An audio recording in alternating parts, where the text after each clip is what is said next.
Pessoal, vejam só a sabedoria desse catador de material reciclável. É reciclável? É sim. É irmão Francisco. Tudo bom, irmão Francisco? Francisco Augusto.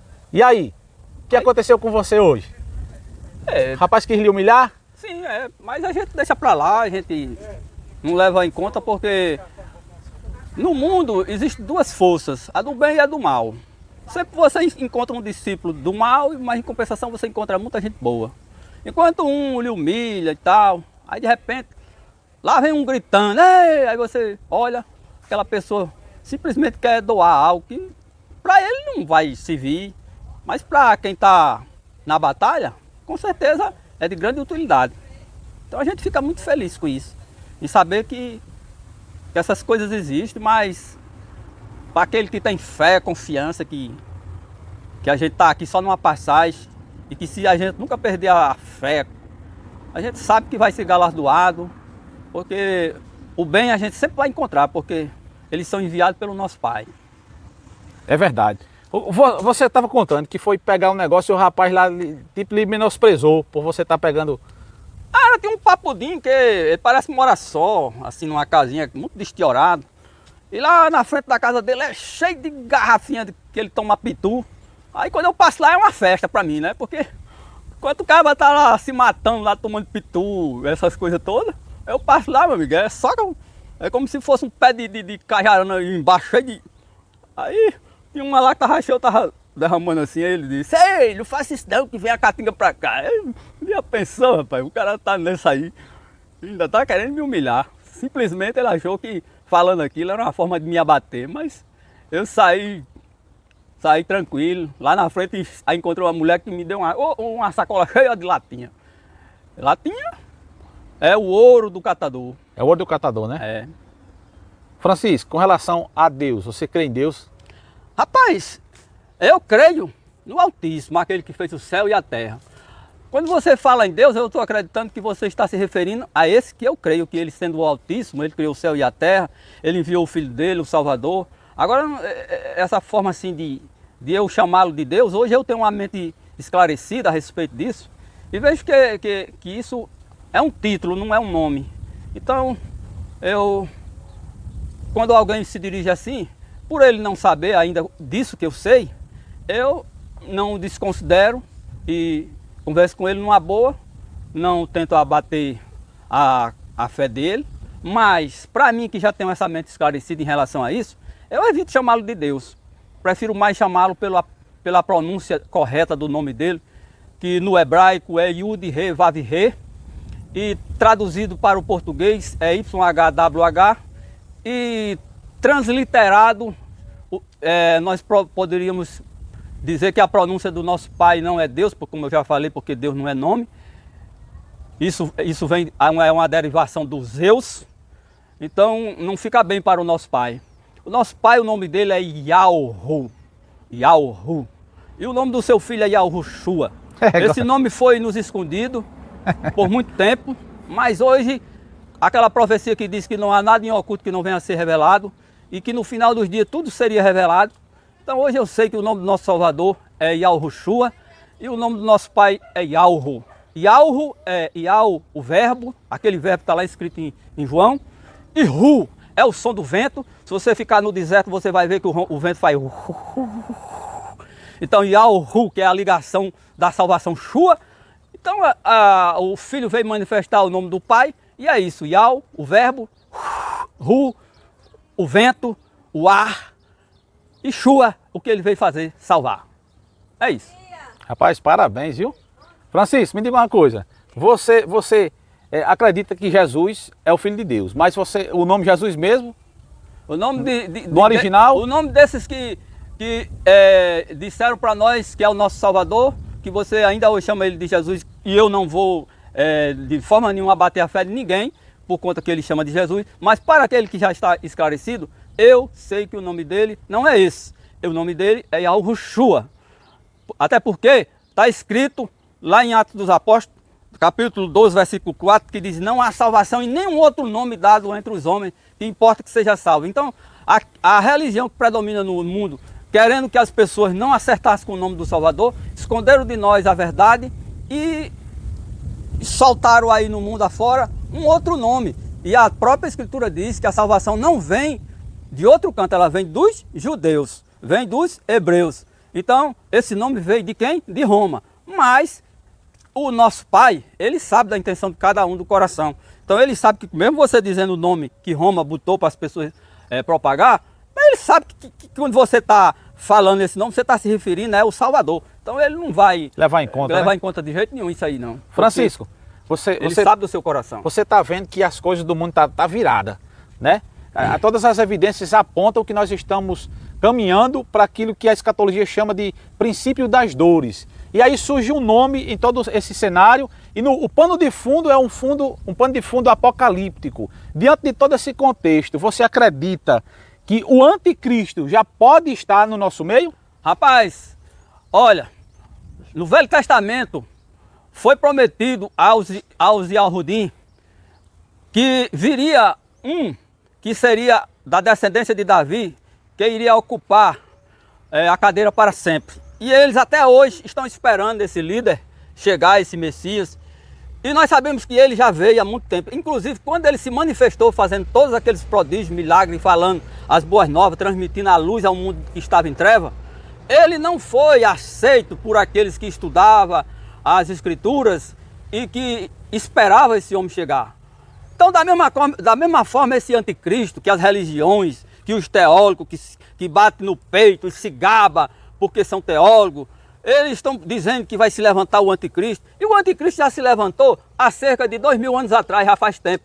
O anticristo se levantou no ano de 1325, no concílio de Nicéia, quando Constantino, não podendo mais conter o avanço dos seguidores de Yahushua, ele pegou aquele poderio todo e instituiu em cima dos bispos, e assim ele colocou uma cabeça, que essa cabeça até hoje vem se propagando, que é apenas quando o casulo morre, o espírito entra no outro. E assim esse anticristo já está entre nós faz tempo. No caso, você está se referindo ao espírito do anticristo, é isso? É o anticristo, porque tudo é espiritual. Então esse tal de anticristo que se prega que ele já veio faz tempo e está aí. É aquela besta lá do Apocalipse que se levantou, aquela besta que se levantou do mar e tinha 7 cabeças e tal. Então tudo isso, essa besta inclusive tem filhas, ela tem filha. Ela é a grande prostituta que tem as suas filhas, são as meretrizes, que as suas filhas se parecem com cordeiro, tem até chifrezinho de cordeiro, se parece com cordeiro, mas fala a mesma coisa da mãe. Ou seja, faz o mundo inteiro acreditar no mesmo que a mãe propaga, levando todo mundo a não conhecer o nome do verdadeiro Criador e o nome do seu filho. Inclusive, nós estamos no final e o pessoal hoje estão pregando um tal do anticristo que já veio faz tempo. Agora, nesses últimos dias, o que vai se levantar é a falsa paz. A falsa paz, ela vai vir depois do caos. Tudo isso que você está vendo é o caos. O caos são o Apocalipse 6 em evidência. Primeiro você viu que se levantou o Apocalipse, o cavaleiro branco. Capítulo 6. O capítulo 6 de Apocalipse é os 4 cavaleiros. Então se levantou o cavalo branco.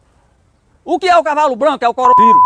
O único poder que fez todos os governos da terra fazer a mesma coisa, botar todo mundo preso dentro de casa para quebrar todas as nações, foi o coronavírus. Até antes nenhum poder fez isso, conseguiu fazer. Mas o coronavírus fez isso.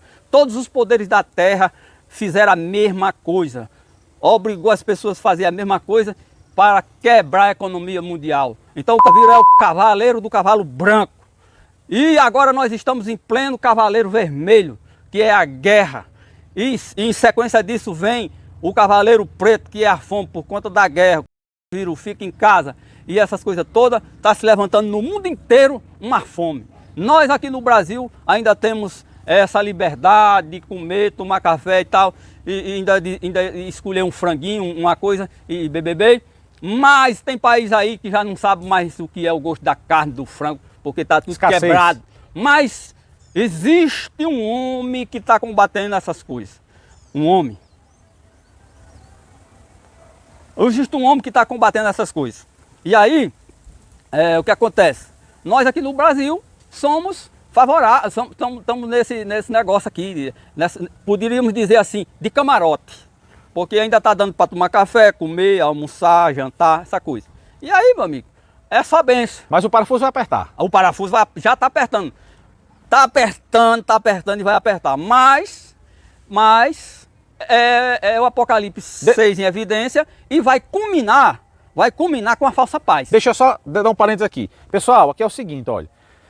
Francisco, catador de material reciclável, você está vendo a sabedoria, que a luz de Deus está sobre esse homem. Tudo que ele está dizendo não quer dizer que você acredita no que ele está dizendo, nem eu. Tem pontos que ele defende e eu tenho que respeitar. Tem pontos que ele falou ali, muita coisa está de acordo com aquilo com que eu acredito. Algumas coisas eu não penso dessa forma, mas isso não impossibilita, não é uma trave para que ele possa ser impedido de trazer aqui essas verdades que ele acredita, sabe? Ou seja, aqui eu não estou maquiando nada, não, só vou botar aquilo que eu acredito aqui no meu canal. Não, cada um conta da sua forma que aprendeu e tirem vocês aí a conclusão de vocês, tá certo? Pode continuar, meu querido. Então, onde é que eu estava mesmo? Você estava dizendo. Sim, agora vem a falsa paz. Falsa paz. A falsa paz, porque a falsa paz, ela tem que vir depois do caos. Qual o caos? O caos é esse que está aí instalado por conta de tudo isso que está sendo aí no mundo inteiro. Então isso derrubou a economia mundial, isso matou muita gente. E agora vem a falsa paz, que vai se levantar um homem vai ser levantado. Não aquele lá que é... Esse homem aí é o que a maioria dos teólogos chama de o anticristo em pessoa. É o que eles erroneamente dizem que vai ser o anticristo. Porque, na verdade, eles sempre pregaram que no final dos tempos iria surgir um tal do anticristo que ia perseguir os crentes, ia perseguir os cristãos. Não, meu amigo. Nos últimos dias, a grande tribulação será para todos os seres humanos. Não tem esse negócio de crente, católico, espírita. É para os seres humanos, porque será a luta dos reptilianos, dos filhos da serpente, aquele que João falou, o próprio Messias falou. Ou você pensa que todo mundo é humano? Você crê que a igreja também passará pela tribulação? A igreja não, é todo mundo. Pronto. Todo mundo já vai passar. eu não acredito, eu prego diferente, mas não vou desmerecer de jeito nenhum o seu comentário. Não é só para a igreja. Primeiro que a igreja não é isso que está aí. A igreja não é isso que está aí. O que está aí é apenas um segmento daquilo que se levantou, que eu falei no início. É uma de suas filhas. A palavra do Apocalipse 18:4, que diz assim, sai dela, povo meu, que erroneamente as filhas disseram que é para sair lá da igreja católica e vir para essa aqui, não é isso não. O Apocalipse 18:4, sai dela, povo meu, é para sair de todo segmento religioso. E você passar a seguir o Messias na sua casa, com a sua família, com seu amigo, independente de um templo, independente de um líder religioso, é você se separar do joio e passar a alvorecer dentro de você o trigo que você é, se é que é.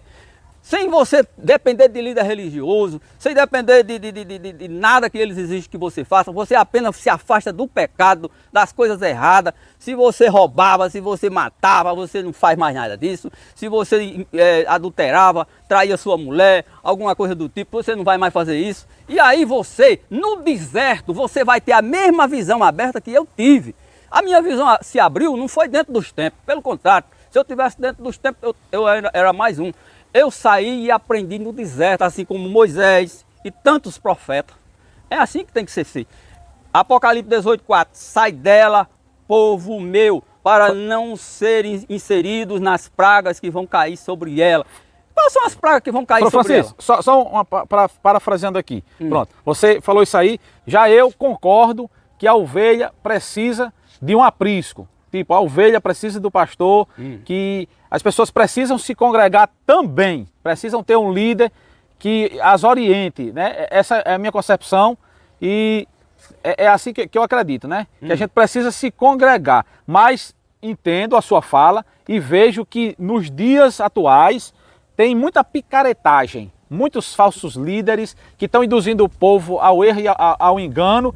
Então, pessoal, a minha opinião é diferente. Aqui eu discordo dessa questão do Francisco, que nós precisamos sim ter um líder, ter um guia e se congregar. Porém, tem muita gente aí que está misturando. Tem igrejas aí que se diz evangélicas que não tem nada de evangelho, não tem nada de evangelho, é só para escarnecer e para distanciar o povo de Deus, essa que é a verdade. Mas, porém, tem muitas igrejas que preservam a sã doutrina. Aqui a fala do Francisco, eu não quero, como é que eu posso dizer, eu não posso convencer ele. Ele disse uma coisa aqui muito interessante, que às vezes até do mentiroso sai verdade. E às vezes o cara que fala tanta verdade sai mentira. É, Francisco? É. Não, é como você falou, você não deve acreditar em tudo que eu digo ou que se diz. Você tem que ser uma pessoa que nesses dias você tem que ter uma mente aberta para você pescar. Você é um pescador. Você pesca um pouquinho aqui, um pouquinho acolá, porque até da boca do mentiroso sai verdade. Agora, você tem que largar o que não faz sentido. Mas quando uma coisa fizer sentido, então, antes de você se posicionar, pesquise. Pesquise. Vá atrás. Então, é isso que a gente tem que fazer. É verdade. Certo? É isso. Francisco, muito obrigado. Eu queria depois a gente fazer outros vídeos aqui. Certo. Eu quero dizer que você não combinou nada comigo. Não. Eu fiquei à vontade para falar, tá entendendo? E é isso. Eu falei o que eu penso. Ia passando na rua aqui, espontaneamente. O que eu penso, né? Não quero aqui ferir a fé de ninguém, como eu já falei. E também você não é o dono da verdade, não, como eu também não sou. Não sou o dono da verdade, não quero. Em alguns pontos você pode estar equivocado, e eu também posso estar equivocado em muita coisa, porque nós somos eternos aprendizes. E porque ele acredita assim, dessa forma, e eu não acredito em algumas coisas, como você não acredita, não quer dizer que nós não podemos ser amigos, que nós podemos conversar, nós podemos almoçar junto, bater um papo, certo? Tem muita gente aí que considera as pessoas indiferentes porque elas acreditam diferente da nossa opinião. E o evangelho não é isso não, o evangelho é amor, minha gente, entendeu? A gente não deve aceitar tudo, mas a gente precisa respeitar a opinião do próximo. E parabéns para você, Francisco. Valeu, valeu, valeu. Viu? Até a próxima, Deus te abençoe, viu? Valeu.